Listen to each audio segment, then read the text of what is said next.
Well, let's turn the attention now to the Seattle Thunderbirds, who are next at the 15th overall selection. Seattle finishing third in the U.S. division this season, ran into the Portland Winterhawks in the opening round and fell in that series in 6 games. But Seattle's a team that's also building. That 97-98 group, I mentioned that with Prince George, like it too with Seattle. Yeah, I know lots of young guys that are coming up, and you know, they seem like they're a team that is doing the right things. You know, they always seem to have strong goaltending, and right now with Barzal and Gropp playing real well for them, they're a team that's it's going to be a scary team moving forward here. Yeah, and a bit of a transition too, because yesterday Taran Kozun named top goaltender in the WHL. He's an overager. Shea Theodore likely not back on defense as well. Jared Tishka was his 16th overall pick by Seattle last year, a defenseman who had 10 points for Yale Hockey Academy this past season, and he was their first pick in 2014. There you see Matt Barzal, who was a high prospect for the NHL draft in 2015.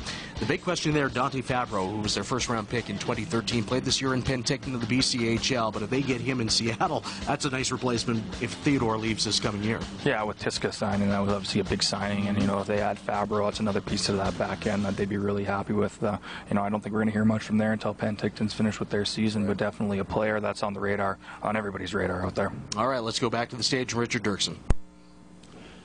For the 15th pick, I would like to call up Colin Alexander, Director of Player Personnel for the Seattle Thunderbirds. Well, Seattle had 38 wins on the season with 85 points. Again, third in the U.S. division, trying to add to that next season and add to their young core as they get set for the 16th pick in the 15th pick in the WHL Bantam Draft. Seattle is proud to select from the Edmonton South Side, Elijah Brown.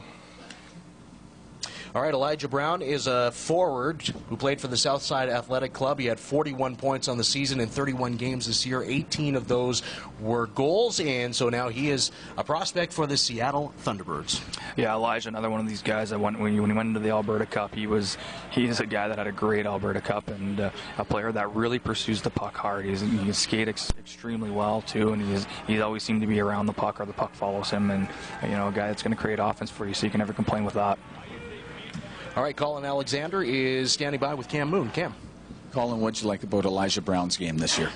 Well, we really think his speed is going to create a lot, not only with the puck, but without it. He'll be a real hard guy for defensemen to play against because he comes right on him. You've got some fast players already with the Seattle Thunderbirds. How important was it that speed as part of the, I guess, the thought process of who you're going to take? Well, it was one of 2 main reasons we selected Elijah. We love him as a kid, as a character person, and I think that's equally as important in the decision. But the speed creates things both with and without the puck. All right, Colin, thank you. My pleasure. Andy. All right, Cam, and big thanks, Colin Alexander, joining us from the Seattle Thunderbirds. They make the 15th overall pick, Elijah Brown, a forward selected by the Thunderbirds. And this was a pick that, looking at the prospects from Alberta, is this a little off the board, in your opinion, Kurt? Yeah, you know it is, but whenever you start talking about speed, you know, we really want those guys that are fast out there and that do play a speed game. And he's a guy, as Colin said, that really pressures defenders and creates turnovers constantly when he's out there. And, you know, from what I've heard, too, Elijah's a good kid and a good person, and, you know, that's also got a weight on it, not just the on-ice ability, but the off-ice as well.